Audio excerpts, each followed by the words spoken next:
Imagine you walk into a public hospital expecting medicine, only to find out the budget was spent on Lamborghinis, Bentleys, and a yacht. That's not a joke. It's the reality at Tembisa Hospital. The SIU has just dropped an interim report on one of South Africa's worst corruption scandals. And let me tell you, it makes the mafia look like amateurs. Let's get into it.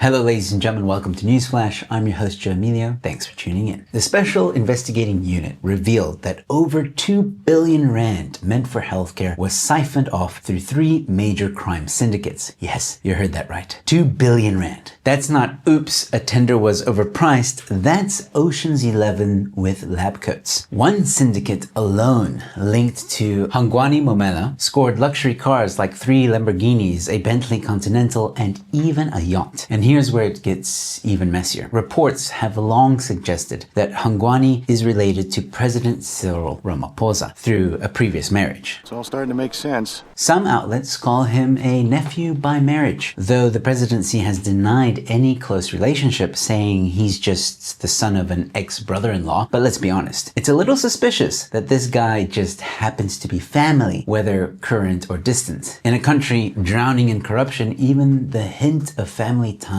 at the center of a 2 billion rand hospital looting scheme is enough to make South Africans roll their eyes and mutter, of course. It is not a coincidence. I'm not an idiot. The SIU froze over 500 million rand in assets, but let's be honest, freezing assets in South Africa is like putting your leftovers in the fridge. Someone's still going to eat them when you're not looking. And we cannot talk about Tembisa Hospital without mentioning Babita Dokron. She was the senior official who flagged suspicious payments back in 2021. At the time, she spotted 850 million rand in dodgy deals. That ballooned to 2 billion rand once SIU dug deeper. Babita was assassinated outside of her home in August 2021, killed because she dared to expose the rot. And while she's gone, the people she exposed are still out there enjoying Lamborghinis. This is not just corruption, it's murder for profit. Let's not forget what Gauteng Premier Panyaza Lesufi admitted back in 2022. Babita was killed for exposing the billion rand corruption at Tembisa Hospital. Think about that for a second. In South Africa, telling the truth about stolen money can literally get you killed faster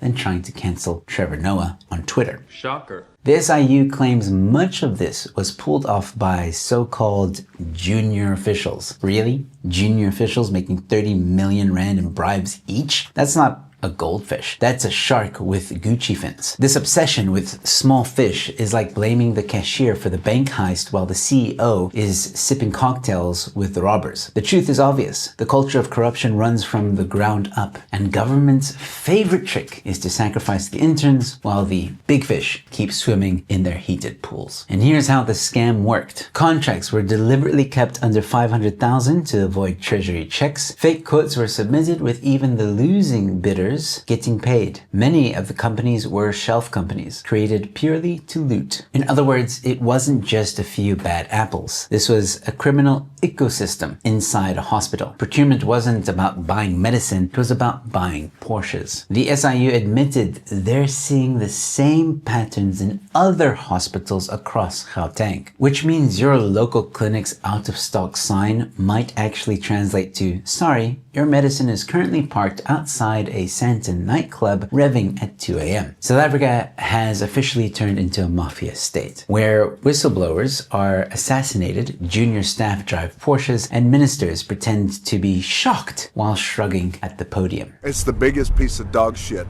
that I have ever heard. Here's the part that matters. Every single rand stolen from Tembisa Hospital represents a patient left untreated, a child left without medicine, and a nurse forced to work without basic supplies. This is not just theft, it's blood money. And until South Africa stops treating corruption as a spectator sport, nothing will change. We'll keep rewarding the thieves while burying the whistleblowers. Babita Dokron should be a national hero, honored with the highest order in the country. Instead, she's a tragic footnote in a state that treats honesty as a crime. Once again, ladies and gentlemen, if you want to help me uncover the truth behind land grabs in South Africa, please head on over to the Back a Buddy campaign and donate at least 50 rand. If 4,000 people donated 50 rand, we would hit our goal. And if you prefer to use EFT EFT. EFT details are also in the description and pinned comments. You can find out more information at stolenground.co.za. And don't forget to comment below. Let me know what you think about all this. Are you shocked at the amount of corruption? And no matter which platform you're watching this episode on, please drop a like, a follow, or a subscribe. I got more content coming your way. And with all that being said, thanks for watching. Your Newsflash is in.